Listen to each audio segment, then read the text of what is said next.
Computers aren't perfect, and they certainly aren't identical to each other. What works on my computer might not work on yours, and when you create a slideshow using your workstation, it may not run on my laptop.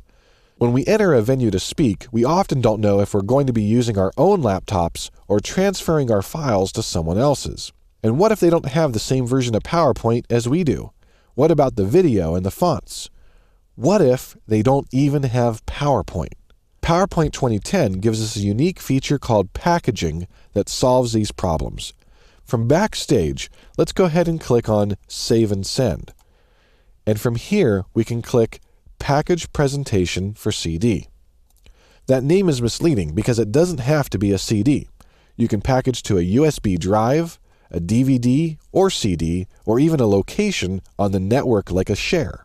This feature packs together the following: your presentation, any linked media, any files you request like another PDF or some Excel workbooks or other presentations, and any fonts that you've used. So when we're ready to go, and I mean totally ready to go, we click on Package for CD. A dialog box appears asking us to name the CD. Note that if we are copying this to a folder, it doesn't matter what we call this. Here we see that our existing presentation has already been added to Files to be copied, but I can click Add and add more. I might go to my Assets folder and add another presentation or some other files. Some photos, some music, a video, a Word document, you name it. You can add as many files as you want, and they'll all be packaged together. You do have a few options as well. For example, you can tell PowerPoint not to link files and not to embed TrueType fonts. The reason these are options is because they make your package file larger. You might need to turn them off if you were sending this via email, but that's probably not the case. We're going to go ahead and leave them on, and I recommend you do. You also have the option here to specify a password, to open a presentation, and to modify the presentation. Just remember that if you specify a password, you better remember it when it's time to get on stage. Finally, you can ask PowerPoint to inspect presentations for inappropriate or private information. Things like your name, company name, and other information that might be hidden, like hidden slides. If you want PowerPoint to tell you if any of this exists, you can check the box, hit OK, and in the process it will look through every presentation you've included to make sure there's nothing there that you don't want to be there. So when you're all done, you either copy this to a folder or burn it to a CD.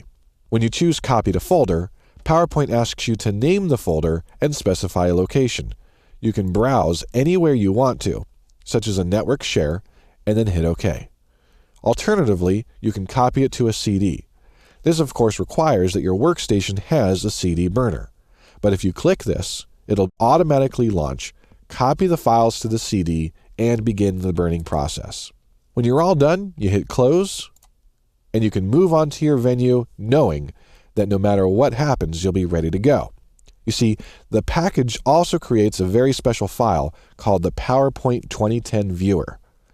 That viewer will open up your presentations, even if the person doesn't have PowerPoint. It works on all versions of Windows, from Windows 98 all the way up to Windows 7 and later.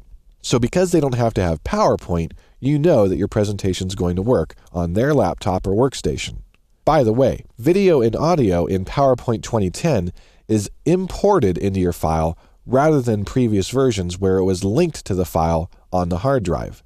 This change does save us a bit of headache if we move the file to another machine, though it does create some pretty big files. The old feature of linking still exists, but we have to specify that manually while inserting the media. Don't worry about that if it doesn't quite make sense. I'm just making a quick comparison to an old version. Overall, packaging takes away one more thing to worry about, and when you're going on stage, every little bit counts.